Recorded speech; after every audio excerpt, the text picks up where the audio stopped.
What are the pros and cons of getting a Nexus letter from your doctor or orthopedic surgeon versus getting an expert opinion from someone who hasn't formally treated you as a patient? Let's discuss it now. My name is Dr. David Geier, orthopedic surgeon, sports medicine specialist, anti-aging and regenerative medicine expert. I help military veterans by writing Nexus letters that argue that your orthopedic injuries are connected to your military training and service so you can get the compensation you deserve. As always, just know this is not medical or professional advice. I'm putting this out there for general information and educational purposes only. I'm also not necessarily promoting my business. I hope this is something that helps you, even if you don't ever work with me. This is a video and the latest of a series of videos that I'm making in which I answer questions I get about service connection from military veterans I talk to across the country. And this is one of the questions I get a lot, and I've gotten it a number of times recently. I'm going to answer it very simply, but if you want to join me on the Ask Dr. Geier live videos I do every month, this can be really helpful because I'll go into much longer rants. But one of the questions I get is if I can get one from my doctor, should I do that? I'm a big fan of that. At least orthopedic surgeons generally are not going to do this. You might find one that'll write like a half page, just very quick type of thing. But generally orthopedic surgeons in this country are operating for 10 hours a day, seeing 50, 60 patients a day. They're just not going to put in the time to do the research and document it, write really long, well-researched, well-argued Nexus letters.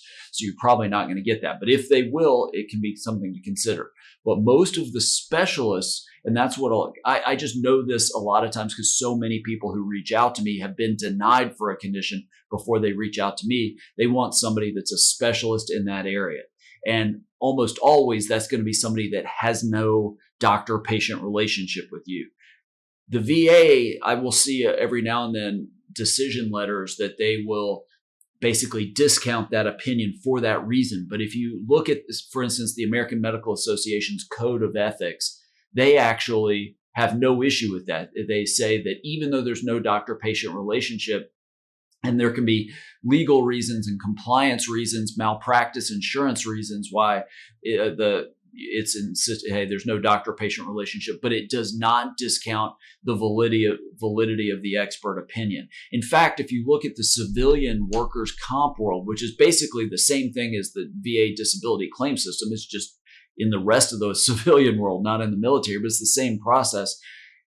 Attorneys in the legal systems, the courts, actually put more credibility in an independent medical opinion, a doctor who has not treated the patient compared to a treating physician, less risk of bias. So in this, if you go back to the military world, I would argue an independent person, somebody that's reviewed your studies and isn't involved in your care, might be more credible even than the C&P examiner, but certainly equally as credible as the C&P examiner. So this idea that because there's no doctor-patient relationship, because they didn't see you in their practice specifically and treat you, that has no validity and shouldn't be factored in the decision, I would argue, and the American Medical Association would very strongly disagree with that for what that's worth. But again, if you can get your doctor to do it, I think that can be a potentially good thing.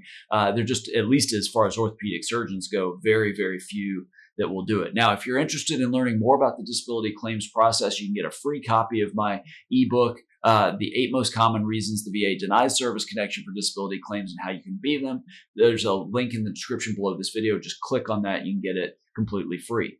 Make sure to subscribe to this channel. Click the bell to be notified when I release a new video and when I start my Veteran Nexus Letter live shows where I talk a lot more and go into a lot more detail about these questions. Now, if you are interested in a Nexus letter or DBQ for your injury or condition, you can click the link in the description below, scroll past the ebook, get that first, but then scroll below. You can learn more about working with me and working with my team. We try to make the process simple. We try to make it quick, and I really, really try hard to write a Nexus letter that gives you the best chance of success in your claim.